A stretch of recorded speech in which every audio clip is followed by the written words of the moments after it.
গাজামুখী ত্রাণবাহী Sumud ফ্লোটিলার অন্তত ৮টি জাহাজ জব্দ করেছে ইসরায়েল। আটক করা হয়েছে পরিবেশবিদ গ্রেটা থুনবার্গ সহ জাহাজগুলোয় থাকা মানবাধিকার কর্মীদের। আটককৃত জাহাজগুলোর মধ্যে রয়েছে দের ইয়াসিন, হুগা, স্পেকট্রা, আদরা, আলমা, সাইরাস, অরা এবং গ্র্যান্ডে ব্লু। ইসরায়েলের বাধা উপেক্ষা করে গাজার দিকে এগিয়ে চলেছে আরও 2টি জাহাজ। বৃহস্পতিবার বাংলাদেশ সময় ভোর 5টার দিকে উপত্যকা থেকে 111 কিলোমিটার দূরে ছিল মেটেক এবং অল নামে ওই 2টি নৌযান। পরবর্তী অবস্থান জানা যায়নি এখনও। এর আগে বহরে থাকা বাংলাদেশের আলোকচিত্রী শহীদুল আলম জানিয়েছিলেন, ইসরায়েলি বাহিনীর আক্রমণের শিকার হয়েছে গ্লোবাল সুমুদ ফ্লোটিলার জাহাজ আলমা। বহরের বেশ কয়েকটি জাহাজকে ইসরায়েলি নৌবাহিনী ঘিরে ফেলেছে বলেও জানান তিনি।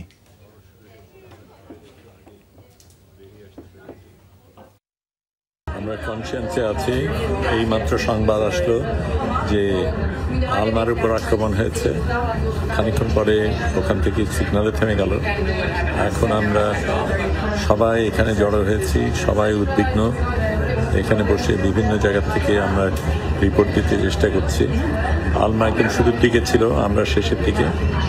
কাজেই আলমার উপর যা হচ্ছে সেটা আমাদের উপরে হবে সেটাই অনুমান করা যায়। সেই কারণে আমাদের জন্য এটা বিশেষ তাৎপর্যপূর্ণ। দর্শক, গাজা উপকূলের কাছাকাছি থেকে আটককৃত সুমুদ ফ্লোটিলার অন্তত 8টি জাহাজ নেওয়া হয়েছে ইসরায়েলের একটি বন্দরে। বাকিগুলো থেকে অন্তত 2টি আবারও রওনা দিয়েছে গাজার দিকে। আমরা সরাসরি ভোরের সাথে যুক্ত করতে চাই আপনাদের, সেই চেষ্টায় আমরা আপনাদের নিয়ে যাচ্ছি।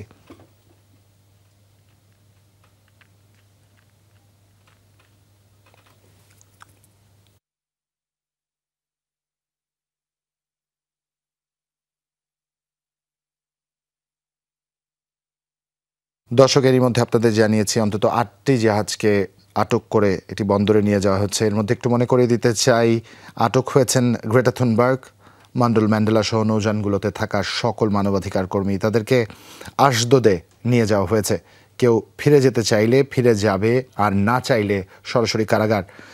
তাতে করে কোনোভাবেই মনোবল দমে যায়নি। বাকি 2টি জাহাজের সর্বোচ্চ চেষ্টা চলছে তীরে পৌঁছবার জন্য, এবং এরই মধ্যে যত সংখ্যক সরাসরি সম্প্রচার ছিল তা বন্ধ হয়ে গেছে।